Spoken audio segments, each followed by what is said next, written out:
sugar, you got this. This is the caricature in my head of how people spoke, because that's how people spoke. Hello, I'm David Canfield, movies editor at Entertainment Weekly. Thank you for joining us here on The Awardist. And I'm joined today by Amanda Seyfried, who plays Marion Davies in David Fincher's new Netflix film, Mank. Hi, Amanda. Thanks for having me.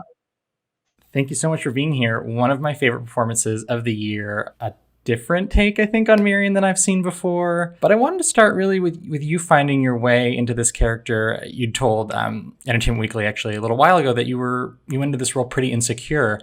I was curious, why was that? I think the idea of playing somebody who existed and having the responsibility of showing the world or the audience a new dimension or a different dimension than what they've seen before, or even just introducing this character to an audience. I was just fraught with insecurity because I just wanted to do her justice. I wanted to do it right. Hello, everyone. Make yourself to home, Mr. Mankowitz, or shall I call you Herman? Please, call me Mank. Mank. This is Herman Mankiewicz, but we're to call him Mank. Did you watch her old films? What kind of research did you do? Particularly because I think that this movie brings her out in a lot of different ways depending on the scene. You see her as this party hostess and this person who loves to have a great time, but she also has these quieter scenes with Mank, played by Gary Oldman, of course, that reveal new dimensions to her. Yeah, well, the good thing is I did have a lot of footage as whatever character she was playing in whichever movie it was. There are a lot of movies available. I started off with Cain and Mabel, which is really fun. I mean, she was a comedian. She was really skilled at that, and she was effervescent, which is something that I wanted to capture as well. And that was very evident in the script. That's who she was. Very alive, very charismatic, and I saw that when in her characters, she was always like playing the madcap woman, and I knew that came from something in her. Of course, there's, as actors, a lot of us, I mean, from my experience, you take your essence, you work with your essence, because you can't really hide that. I mean, some people can, but I choose not to, because it does help me find, the most natural ways of being, even when I'm in, these fake and authentic circumstances. Here you get to be really glamorous, and you get to, do the wig and the makeup and those amazing dresses. How did that help you find the character? I imagine that was a fairly new experience for you in terms of screen work. This takes the cake in terms of what the costumes, like how the costumes really transformed me, and the set pieces, the glamorous nature of the era, of the costumes, of the shoes, of the accessories, the rings, just you name it. It was just opulent. It was absolutely the opposite of the world I'm living in, and therefore took me so much further than any accessory, any prop has ever taken me. One of the things that intimidated me in the beginning was stepping into this person's shoes in this era, and how they spoke to each other, and it's like Jimmy Stewart, just the way he speaks. That's how I hear these movie stars speak, and it wasn't exactly that every time, every performance I'd seen of hers, but it was, sugar, you got this. This is the caricature in my head of how people spoke, because that's how people spoke.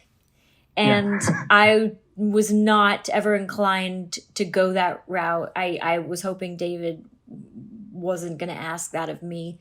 The only thing we talked about in terms of the speaking and the rhythm of that was that I was going to have an accent, a slight Brooklyn accent, and which comes easier to me than any other accent, really. And the dialogue was so transformative. Like when you are speaking the words on the page, there's a rhythm that's created by that. Aw, nerds. Did you practice your on nerds though? I can't say it as well as you. I can't say it either. You can. My husband was like, I actually said nerds out loud the other day when I was alone with our son. Oh, wow. And I was like, what? He's like, I think I saw the movie twice, 3 months apart, and for some reason nerds keeps coming into my head and I keep using it. I'm like, that is not something that's happening to me anywhere in my body. So I said it. I was like, oh, nerds. Like, I can't. And David said it a lot, actually. Nerds. And like, you have to say it with the accent, I guess. And it's so subtle. What for you, in terms of collaboration, did you find yourself working with David on once you really got to the filming of the movie? I mean, everything was such a collaboration from the very beginning.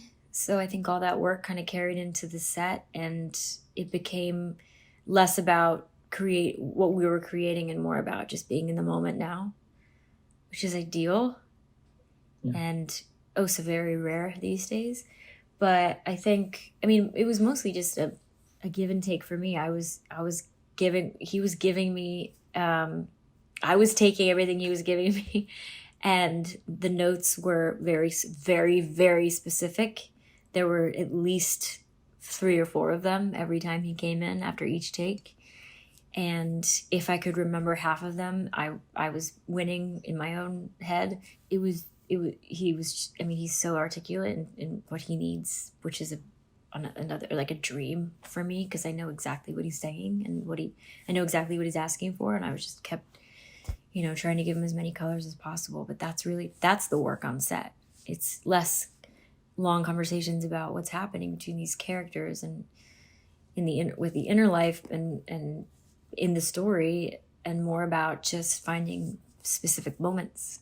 Did it feel different to you? You've worked with people like David Lynch and Noah Baumbach and Paul Schrader, like people who are known sort of for their distinctive ways of filmmaking.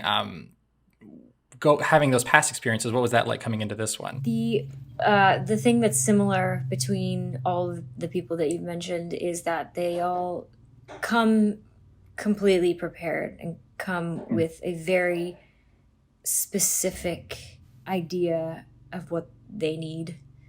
And that is one of the most incredible feelings when you're walking on someone's set and that they know what they want, and therefore it's up to you to provide that for them. It's not up to you to provide them. It's not up to you to help them figure it out. It's up to you to just give them what they really want. And not to say that I don't have ideas of things and that it wasn't a collaboration in some ways, but just to know that this person who's at the boss who's running the entire show knows exactly what they want.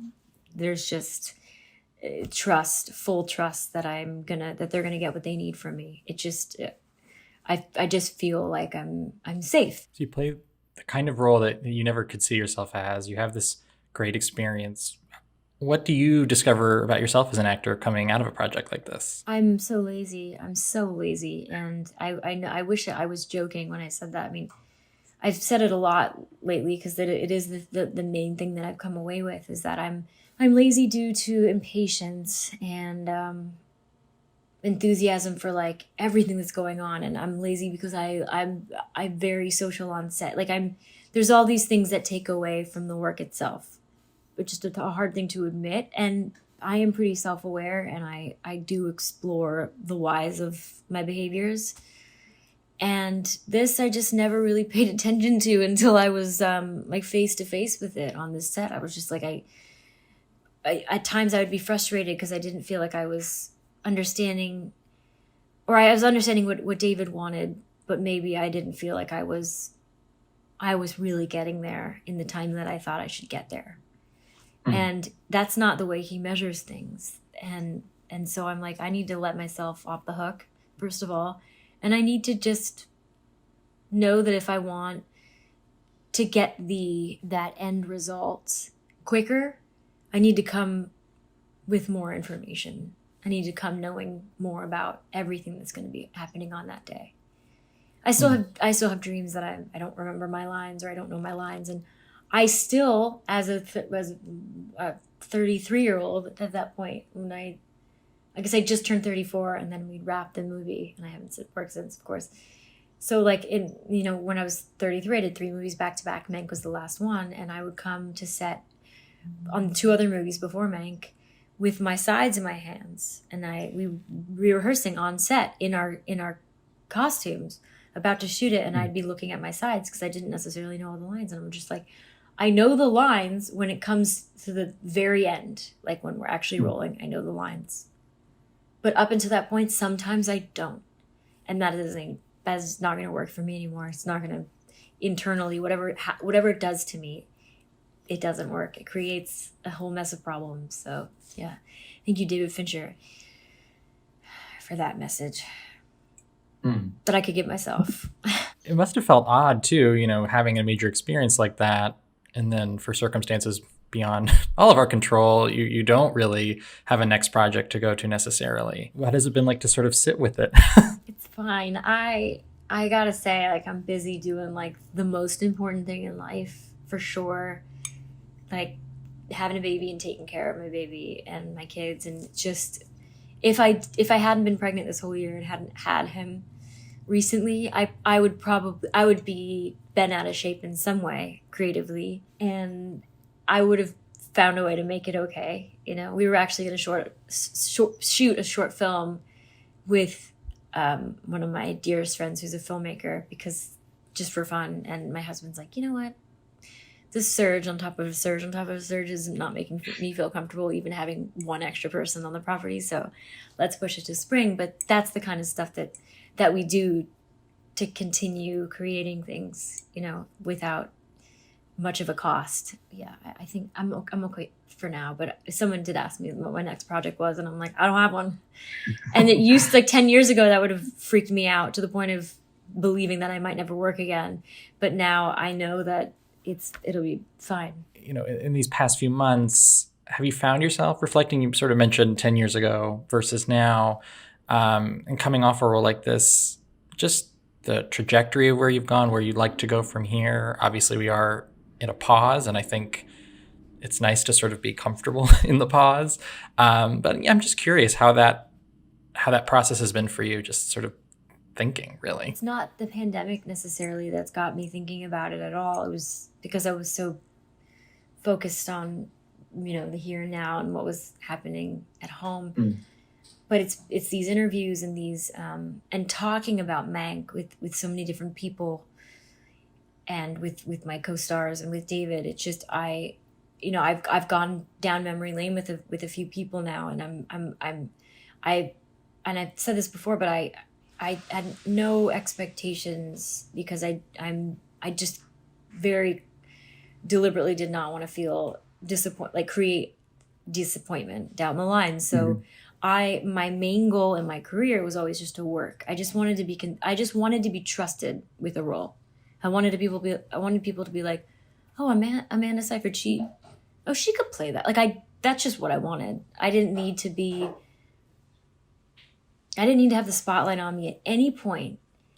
And I'm really glad that the first major point in my career where there is a spotlight on me and discussion surrounding a performance of mine is when I'm this age, feeling this secure in myself and feeling this confident in general, not necessarily every day in every role, but in general, like I'm totally cool with my life and my choices and career, and in my personal life. It's like I think that it's good that it's happened now, and I don't have any regrets, and I'm thrilled about what's been happening in this role, and people saying wonderful things, and I don't want there's nothing I would have done differently. And going forward, of course I'm going to work less. I mean, this pandemic, what's happening, or it's horrible. Really wish it hadn't happened. Really wish we didn't have this virus. But of course I look at the silver lining all the time, because you have to, I think, in order to, make sense of your life. And I get to be home. And now I'm like, I don't know how often I'm going to want to leave anymore. I love working, but maybe this is the opportunity that I've been looking forward to be able to be pickier. And so if that's the case, I will be. Probably my favorite scene in the movie. I just wanted to get your thoughts on this moment for Marion, because it's really the one where she was kind of unlocked for me. It's the scene at San Simeon where you're walking with Mank, and Marion sort of recites this passage that Upton Sinclair had written about her and Hearst. And it just, I love the way you played it so much, because it's like she remembers it, and she's kind of fighting through remembering it almost. And I was kind of knocked out by it. So I'm curious, what that scene meant to you. Well, I will say when we wrapped that scene, it was the last scene before Christmas break. I think I cried. I was so happy. It's beautiful. Because we had done it many times and it was hard to get. And he doesn't need a perfect take. He takes moments. Thank God. And I just remember really struggling at times with it, because there was a physical challenge, which is that I was barefoot, and it was 40 degrees at 7 in the morning at that point when we were starting it. So it was tough. It was a half day. Yeah, it was really cold, and I knew it so well, but I was falling all over myself at certain points, and having a wonderful time reciting it, because the dialogue's just so edible. And does that make any sense? I've never said that before. Kind of love that. Yeah. It's delicious. And everything about it felt like it fit. I was very comfortable in Marion at that point, because I had been playing her for about a month straight. So by the end I was just like, what did you say? And he was like, cut, wrap. And I was like, oh my God, Merry Christmas to me. I actually said that out loud. And he laughed a little bit, because he knew that I was struggling a tiny bit, a lot. I get her so much in that scene. I get her so much in general. But I really just love how when it goes from the scene on the marble bench to him picking her up and then walking past the monkeys and saying, David had me say, I used to could quote it word for word. I used to could quote it. And it's such a Brooklyn thing. It's such a New York thing. And it's so funny, because she can quote it word for word, and she's clearly kept it. She's not bitter. She's not a bitter person. This is what's so beautiful about the scene. But she holds things, and she understands what they mean to people, and she understands how misunderstood she is. I don't even know who this Mr. Sinclair is, but he wrote about us for a book. I used to could quote it word for word. I saw our richest newspaper publisher keep his movie mistress in a private city of palaces and cathedrals, furnished with shiploads of junk imported from Europe, and surrounded by vast acres reserved for use by zebras and giraffes. You can see why they connect so well. And she's like, I would give, if I could, I'd give everybody everything. But you know me, I'm not the girl on the cover of the magazine. It's not. And I can relate to that. Just being famous at all. People have an idea of who you are, and it's just you're trying to hold that down all the time. And you're like, how do I do it? What do I have to do in order for someone to trust that I'm one of them. I'm them. Anyway, there's a lot of elements to that scene, that whole walk and talk, that I think it's so beautiful. It really is the light of the movie when you see them kind of relax into each other and start, talking like people do. Perfectly put. Thank you so much, Amanda, for joining us. The film Mank is streaming on Netflix. This has been The Awardist with Entertainment Weekly. I'm David Canfield. Thanks so much for watching and listening. Thank you.